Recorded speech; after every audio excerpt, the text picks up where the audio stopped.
नमस्कार दोस्तों, वेद पाठ में वैज्ञानिकता विषय का तीसरा एपिसोड में आप सबको हार्दिक स्वागत करता हूं। पिछले एपिसोड में हमने उच्चारण स्थान का महत्व विषय अनेक तथ्य और उदाहरण के साथ बातें करी थी। आज हम उन सारे उच्चारण स्थान को पहचान करके ठीक ढंग से उच्चारण करने का प्रकरण को समझेंगे।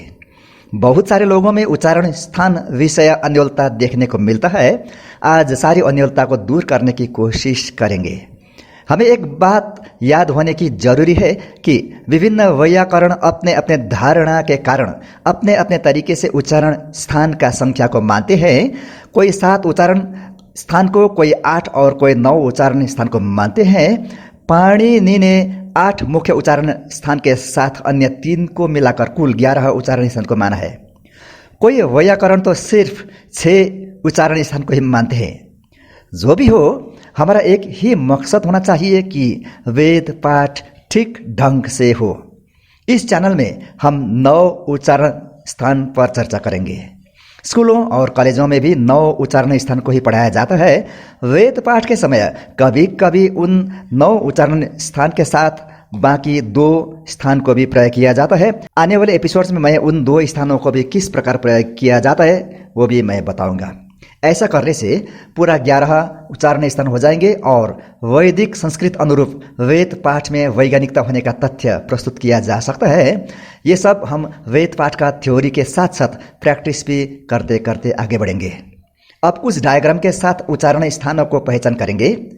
कंठ, इस डायग्राम में आप देख रहे हैं पहला उच्चारण स्थान कंठ। खास करके घाटी व थ्रोट व गला को कंठ बोलते हैं, जो यहाँ नीचे है, यहाँ दिखाई दे रहा है। फिर भी हमने उच्चारण स्थान कंठ को यहाँ ऊपर मुंह के अंदर लटकता हुआ युवुला से थोड़ा बाहर पैलेटोफेरेंजियल आर्क का पास दिखाया। इसका कारण ये है कि यहाँ नीचे घाटी व थ्रोट व गला से होती हुई आई ध्वनि ऊपर यह खुली जगह में आकर ही गूंजती है। इसीलिए उच्चारण स्थान को इस जगह पे ही दिखाया जाता है और बोला जाता है। मुख्य उच्चारण स्थान कंठ है क्योंकि सब प्रकार की ध्वनि यही मार्ग होकर गुजरती है। मुख्य उच्चारण अ है क्योंकि सब स्वर का मूल स्रोत अ ही है। अगर 2 अ को एक जगह जोड़ दिया जाए तो आ बन जाता है।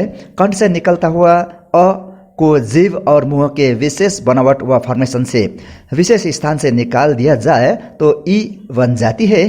फिर दोनों ई को एक जगह जोड़ देने से ई बन जाती है। एवं प्रकार से सब स्वर का जननी अ ही है, इसलिए कि अ ध्वनि ओम से निकली हुई ध्वनि है। केवल मानव मुंह द्वारा ही नहीं बल्कि सारे पशु पक्षी कीट पतंग सारे के मुंह से निकलने वाली जितनी भी ध्वनियाँ हैं सब अ से ही निकलती हैं। ये कितनी ऊंची तक उच्चारण की जा सकती है, इस विषय में दूसरा अध्याय का ध्वनि विज्ञान अर्थात साइंस ऑफ साउंड के एपिसोड्स में विस्तृत वर्णन करूंगा। प्रिय दोस्तों, कंठ से उच्चारण किए जाने वाले वर्णों को कंठ्य वर्ण कहते हैं। कंठ्य वर्णों में 2 स्वर होते हैं, अ, आ, और 6 व्यंजन वर्ण होते हैं, क, ख, ग, घ, ङ, ह। इसी प्रकार एक अय गवाह स्वर होता है, विसर्ग, अह। अब मैं आप सबसे निवेदन करता हूं, कृपया इन उच्चारणों को मेरे पीछे पीछे फॉलो कीजिएगा। नॉर्मल बोलते समय हम मुंह को जितना खोलते हैं वर्ण के उच्चारण में उससे ज़्यादा खोलना चाहिए और नाभि में कंपन कराते हुए आवाज़ को बाहर निकालनी चाहिए, जैसे अ, आ, क, ख, ग, घ, ङ, ह, अह, इस प्रकार से निकालनी चाहिए। तालु, मुंह के अंदर के ऊपरी हिस्सा जो सीधा नीचे धरती की ओर मुखाकृत हो उसे तालु कहते हैं। तालु के 2 भाग होते हैं, कोमल तालु और कठोर तालु। अंग्रेजी में सॉफ्ट पैलेट और हार्ड पैलेट बोला जाता है। इस डायग्राम में आप देखिए, यहाँ से यहाँ तक का बहुत बड़ा हिस्सा ये कोमल तालु है। इसके बाद यहाँ जो नीचे की ओर फेस करके झुका हुआ ये पतला सा भाग है, यह कठोर तालु है और यही तालु स्थान है। इस डायग्राम में भी देखिए, जीभ का ठीक यह स्थान ऊपरी भाग ऊपर ले जाकर यही कठोर तालु में स्पर्श करके तालव्य वर्णों का उच्चारण किया जाना चाहिए। तालु से उत्पन्न होने वाले वर्णों को तालव्य वर्ण बोलते हैं, जो इस प्रकार है: इ, च, छ, ज, झ, य, श। जीव का इस भाग को कठोर तालु का बहुत करीब ले जाकर अंदर से निकली हुई हवा को तालु स्थान में स्पर्श करा के ई स्वर और य, श व्यंजनों का उच्चारण करना चाहिए। बाकी इन व्यंजनों को जीव से सीधा तालु में उपयुक्त बल द्वारा टच करके उच्चारण करना चाहिए: च, छ, ज, झ। इस प्रकार शायद आप सोच रहे होंगे कि कोमल तालु का इतना बड़ा हिस्सा उच्चारण के लिए प्रयोग नहीं किया गया। खास करके उच्चारण के लिए यहाँ किसी की जीभ पहुँचती ही नहीं और पहुँचनी भी नहीं चाहिए।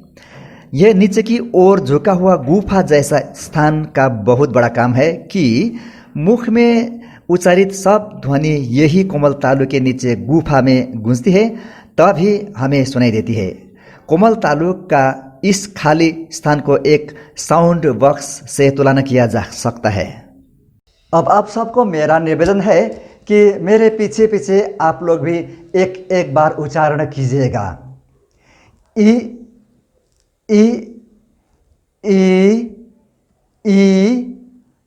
च, छ, छ, ज, झ, य, श। प्रिय दोस्तों, आज मैंने कंठ और तालु स्थान का परिचय के साथ उच्चारण प्रकरण को समझाया। अगले वीडियो में मैं बाकी सब स्थान और उच्चारण के ढंग पर चर्चा करूंगा। देखते रहिए हर एक एपिसोड। शेयर, लाइक, कमेंट्स और सब्सक्राइब करना मत भूलिएगा। धन्यवाद।